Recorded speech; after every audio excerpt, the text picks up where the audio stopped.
Ya, bismillahirrahmanirrahim. Assalamualaikum warahmatullahi wabarakatuh.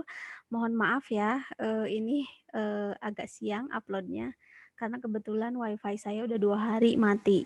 Dan ini saya sedang berada di kampus, jadi saya online-nya memang sekarang sedang di kampus ya. Oke, baik ya. Saya langsung share screen aja. Jadi hari ini meeting ketiga ya kalau tidak salah. Kita akan membahas tentang Islam sebagai paradigma ilmu pendidikan. Oke, baik, Anda semua bisa membaca juga di buku sumber yang sudah dibeli semuanya ya. Di situ ada salah satu babnya itu ada yang berjudul Islam sebagai paradigma ilmu pendidikan. Oke, kita harus tahu dulu apa sih yang dimaksud dengan paradigma. Nah, kalau kita lihat di KBBI, kita tahu ya kalau paradigma itu cara pandang atau sudut pandang atau bisa dikatakan kerangka berpikir. Jadi secara singkatnya, apakah Islam bisa dijadikan cara pandang atau sudut pandang atau kerangka berpikir dalam melihat ilmu pendidikan? Nah, itu pertanyaannya ya. Jadi pertanyaan besarnya untuk pertemuan kali ini itu, apakah Islam bisa dijadikan paradigma dalam ilmu pendidikan? Oke, sebagaimana kita tahu, kalau kita berbicara tentang ilmu pendidikan, jadi ilmu pendidikan itu memang ilmu yang didasarkan pada metodologi ilmiah dan tidak berhubungan dengan agama ya gitu. Dalam arti tidak ada nilai-nilai, bukan tidak ada sih, lebih kepada tidak dihubungkan dengan apapun gitu. Betul-betul ilmu pendidikan itu didasarkan pada penerapan-penerapan metode ilmiah begitu ya, pencarian teorinya itu. Nah, kembali ke ilmu pendidikan, jadi sebagai ilustrasi misalnya seperti ini. Di dalam ilmu pendidikan ada sebuah bahasan mengenai bagaimana memahami manusia. Nah, di dalam ilmu pendidikan kajiannya itu didasarkan pada filsafat. Jadi filsafat di situ akan melihat seperti apa manusia itu, apa sebenarnya hakikat manusia itu, gitu kan? Apa tujuan manusia itu, ya? Seperti apa unsur-unsur manusia itu. Nah, itu dikaji di dalam ilmu pendidikan.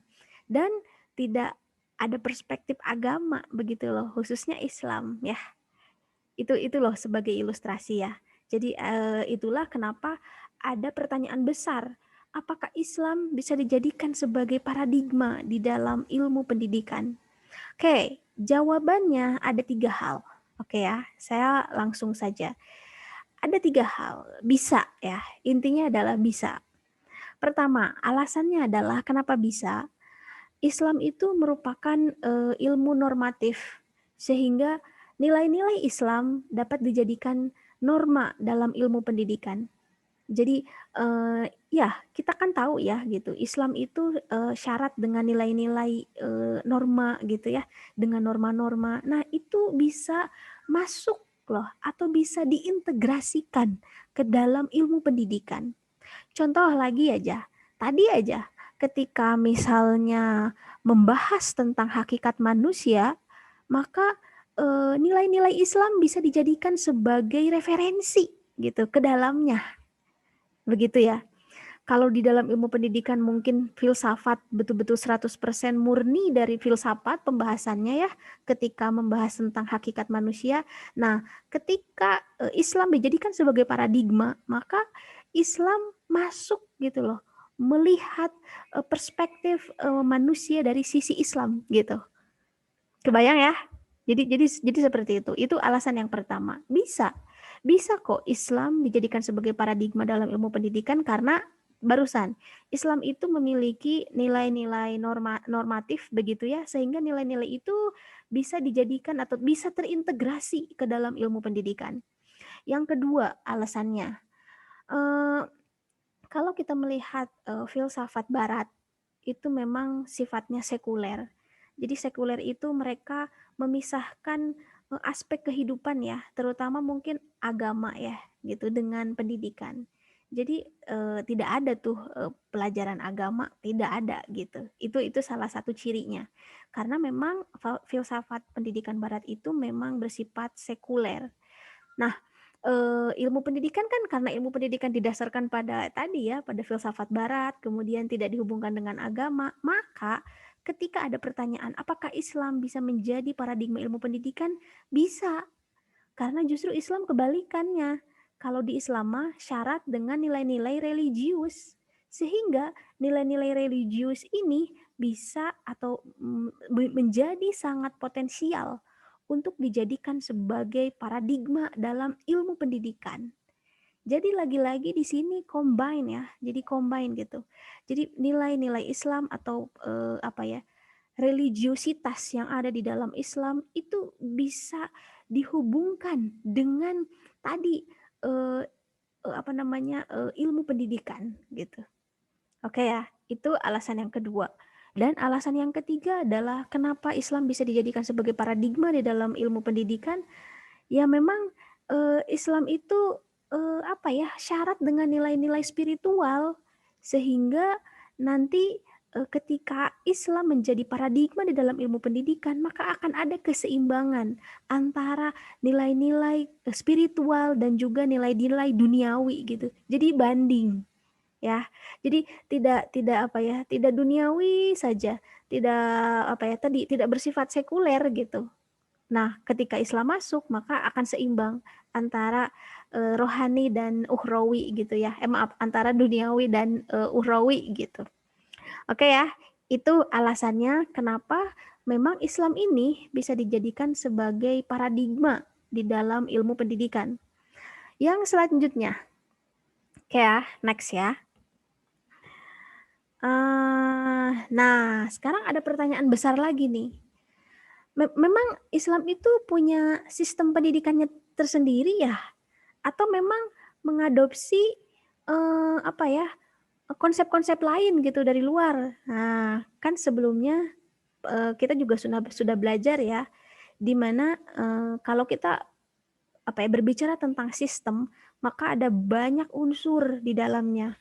Unsur-unsur itu saling kait mengait. Nah, pertanyaannya apakah sistem pendidikan Islam memiliki tersendirilah gitu ya. Apakah Islam memiliki sistem tersendiri gitu, sistem pendidikan tersendiri, atau misalnya sistem pendidikan Islam ini mengadopsi pendidikan Barat misalnya ya, pendidikan orang lain, konsep pendidikan orang lain. Oke, ini pun sebenarnya ada dua jawaban ya. Yang pertama, Islam bisa mengkombinasikan konsep pendidikan luar dan juga konsep pendidikan Islam itu sendiri.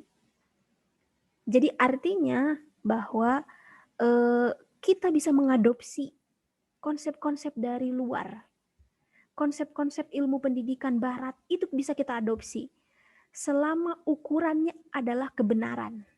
Itu ya. Jadi selama ukurannya adalah kebenaran, maka kita bisa mengadopsi ilmu apapun begitulah di dalam realitas kehidupan.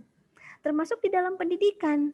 Kita juga tidak perlu tidak perlu menolak begitu ya konsep barat, konsep apalah gitu ya, konsep selatan atau apa namanya gitu ya. Intinya selama ukurannya adalah kebenaran, maka kita bisa mengadopsi konsep pendidikan luar. Nah, dalam hal ini jelas ya gitu, pendidikan kontemporer barat misalnya. Karena sekarang aja Indonesia contohnya sistem pendidikannya kan sistem pendidikan yang bersifat barat begitu ya. Kurikulum 2013 gitu kan dengan ciri khasnya yang scientific learning. Itu tuh kan konsep-konsep dari barat begitu. Dan kita adopsi kan. Nah, oleh karena itu, jadi memang Islam harus terbuka dengan konsep-konsep pendidikan non-Islam dan menggabungkannya ke dalam pendidikan Islam, ya. Nah, itu yang pertama. Dan yang kedua adalah tetap kita juga harus mengembangkan pendidikan Islam kita sendiri, sistem pendidikan Islam kita sendiri. Nah, ini mungkin PR besarnya.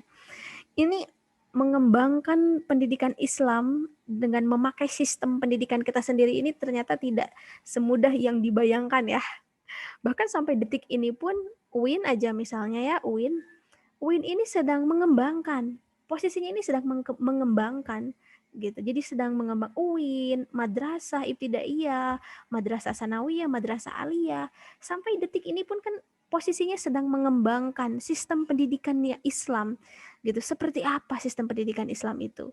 Jadi memang ini juga agak bukan agak ya, PR besar sebenarnya untuk para ilmuwan muslim untuk mengembangkan pendidikan dengan sistem pendidikan Islam itu sendiri gitu. Jadi ya ini ya, jadi bisa dua hal ya gitu. Jadi pertanyaan tadi sudah terjawab ya. Jadi apakah Islam memiliki sistem pendidikan tersendiri? Ya, kita punya gitu ya, dan kita sedang mengembangkan itu. Atau pendidikan Islam mengadopsi pendidikan kontemporer, itu juga sama, kita pun mengembangkan itu gitu. Artinya kita mengintegrasikan pendidikan kontemporer Barat dengan Islam. Oke, itulah kenapa mungkin ya di pertemuan kali ini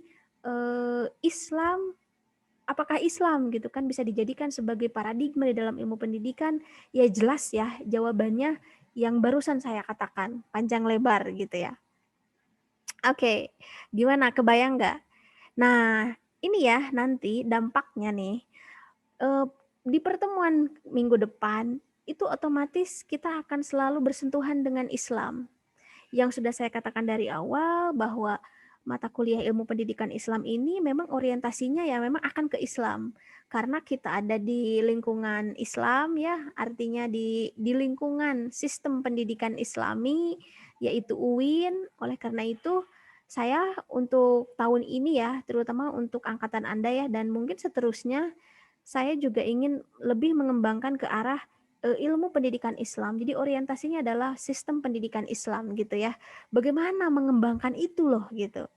Karena kalau ilmu pendidikan oke ya, itu juga penting untuk dibahas begitu.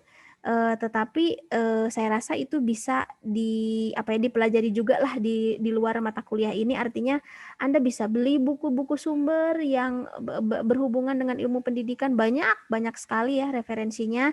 Silakan dibaca sehingga nanti Anda pun sadar gitu. Oh, perbedaannya begini gitu ya. Tapi memang perbedaan yang paling mendasar itu adalah jelas ya bahwa ilmu pendidikan Islam itu selalu didasarkan kepada Quran dan Sunnah begitu. Kayak itu dasarnya, basisnya itu. Jadi memang tidak akan jauh dari nas-nas Al-Quran gitu ya. Kemudian teks-teks di dalam hadis gitu itu tidak akan jauh dari situ gitu.